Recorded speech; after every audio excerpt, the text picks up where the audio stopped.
I never thought a simple treehouse could turn my whole neighborhood upside down. But that's exactly what happened when our HOA decided they had the right to break into it, without warning, without reason, and without shame. It all started as something innocent. My kids, Jake and Lily, spent the entire summer working with me to build that little wooden dream. We laughed, we hammered, we painted, and by the time it was done, that treehouse felt like a piece of our hearts. It wasn't just wood and nails, it was love, effort, and memories built together. Every weekend, they would climb up there with their snacks, their books, and their laughter echoing through the yard. It was our family's happy place. But then came the HOA. The same people who claimed to protect property values and keep the neighborhood perfect. To me, it felt like they were more interested in control than community. One morning, I found a folded notice stuck to my door. It said the treehouse violated neighborhood aesthetics and needed to be removed or modified immediately. At first, I laughed it off. Aesthetics? It was a clean, safe, small treehouse in my own backyard. But as the days passed, I realized they were serious. The next week, another notice arrived, this time with a fine attached. $250. I felt my stomach drop. I went straight to the HOA office that afternoon, trying to reason with them. I explained how it wasn't visible from the street, how my kids played quietly, and how it wasn't hurting anyone. But the HOA president, a woman named Karen, and yes, her name really was Karen, looked at me with that cold, smug smile that said she enjoyed every bit of her power. "It's not about the treehouse," she said. "It's about following rules." Rules. That word hit me hard.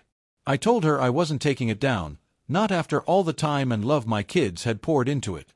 Karen gave me a look that could freeze fire and said, "We'll see about that." For a week, nothing happened.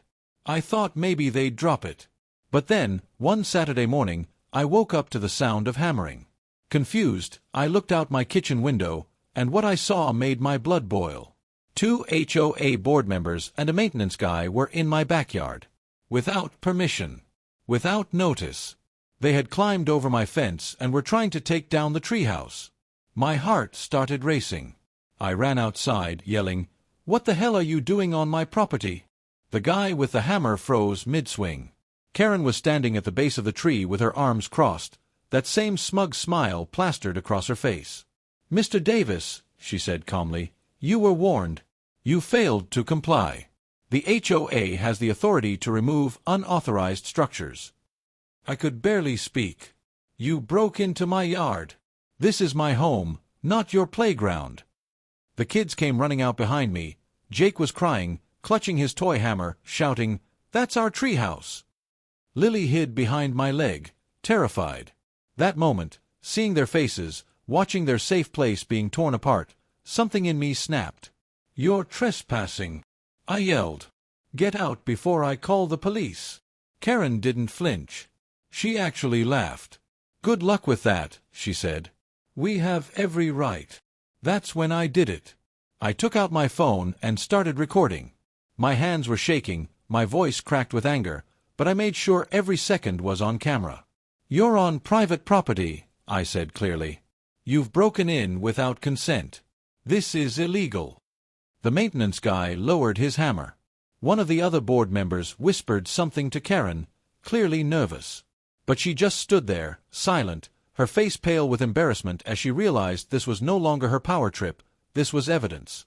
I called the sheriff. And within 15 minutes, they arrived.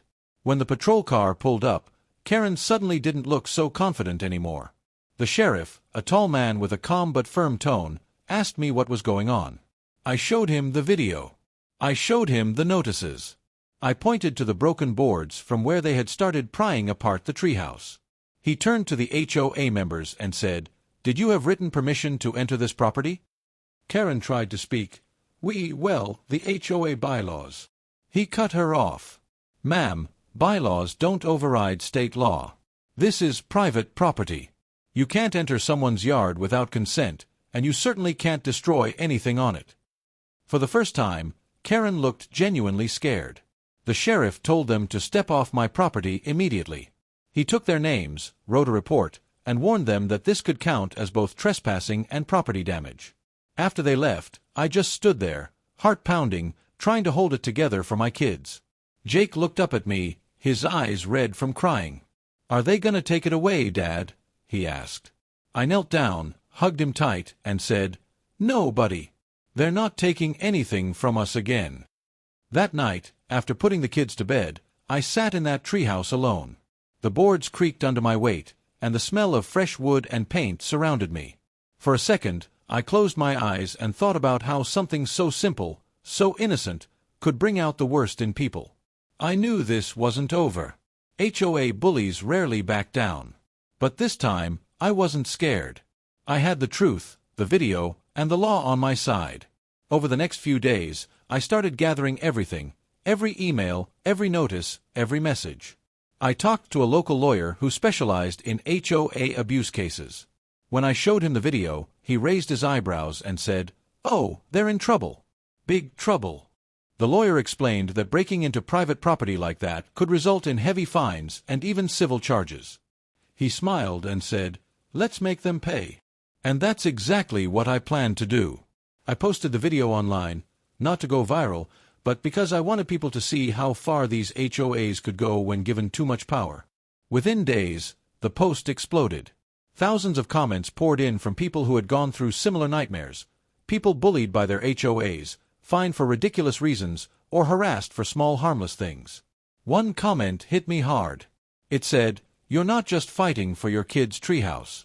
You're fighting for every family that's been controlled by an HOA's ego." That's when I realized, this wasn't just my story anymore. It was a stand against unfairness. The days after the incident felt strange. The whole neighborhood was whispering. Some people avoided eye contact. Others secretly came to me, saying things like, "I saw what happened. That was messed up," or, "Finally, someone stood up to the HOA."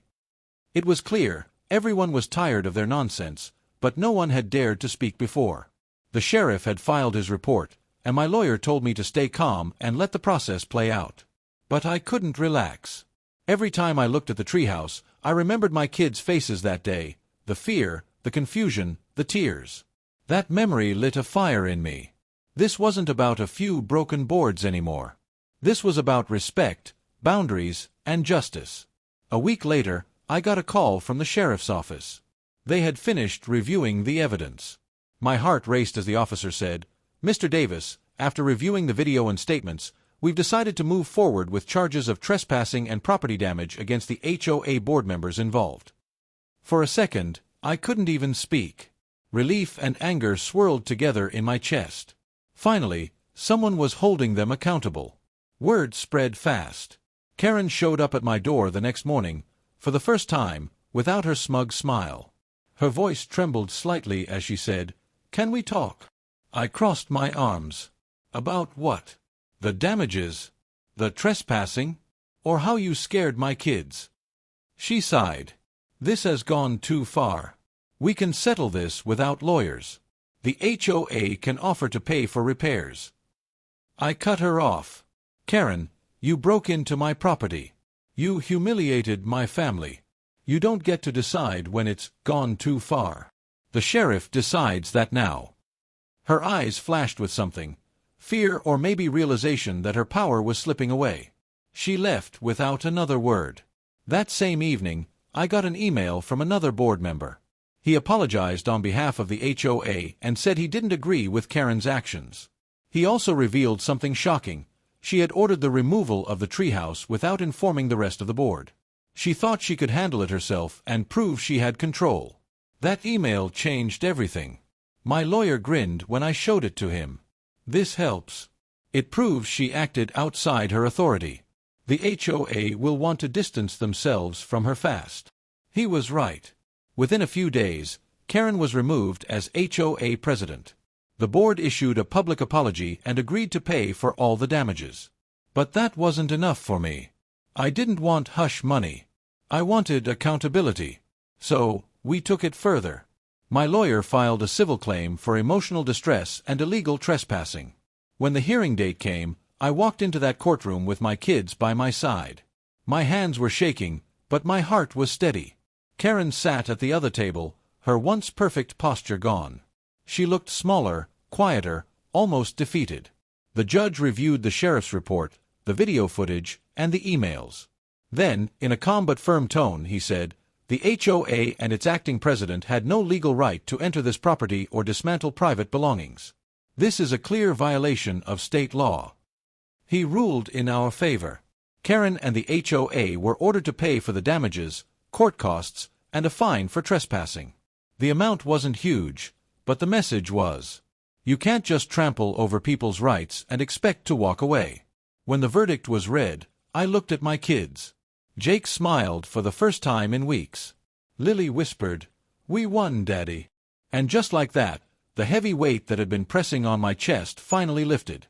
After the case ended, life slowly went back to normal. The neighbors began to smile again, more relaxed now that the HOA bullies had been exposed. The treehouse stood tall, freshly repaired, stronger than before, almost like it had survived the storm with us. One evening, Jake called me from the top of the treehouse. "Dad, come up here," he shouted.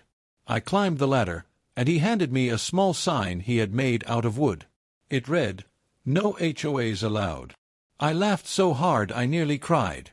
That night, as we sat up there under the soft glow of string lights, I realized something important. Sometimes, you don't win by fighting back harder. You win by standing up for what's right, even when it feels impossible. The video kept spreading online. News outlets picked it up. People across the country messaged me, thanking me for exposing what so many families had faced in silence. Some even shared stories of their own, stories about HOA fines for garden gnomes, for mailbox colors, for kids' bikes left in the driveway. It was heartbreaking and powerful at the same time.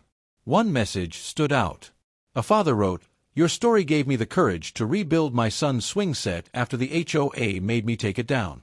Thank you." That one line made it all worth it. Weeks later, the sheriff stopped by my house. He smiled and said, "Heard the HOA paid up." I laughed.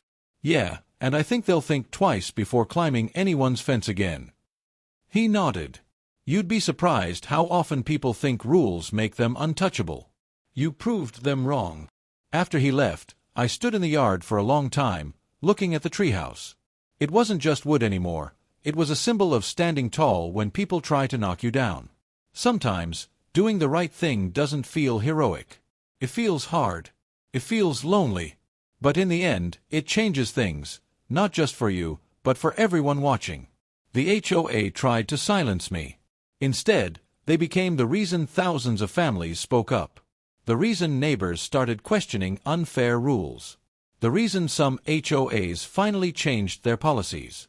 All because one dad refused to let anyone take his kids' happiness away. Now, every time I hear laughter echoing from that treehouse, I smile. It's not just a sound, it's proof that we fought, we endured, and we won. And deep down, I know something else. Justice doesn't always come easy. But when it does, it's worth every single second of the fight. End of Section 2 CTA. If you believe in standing up for what's right, share this story. Because the more we speak out, the fewer people will have to face this kind of abuse alone. Your voice can be someone else's courage. Flexed biceps.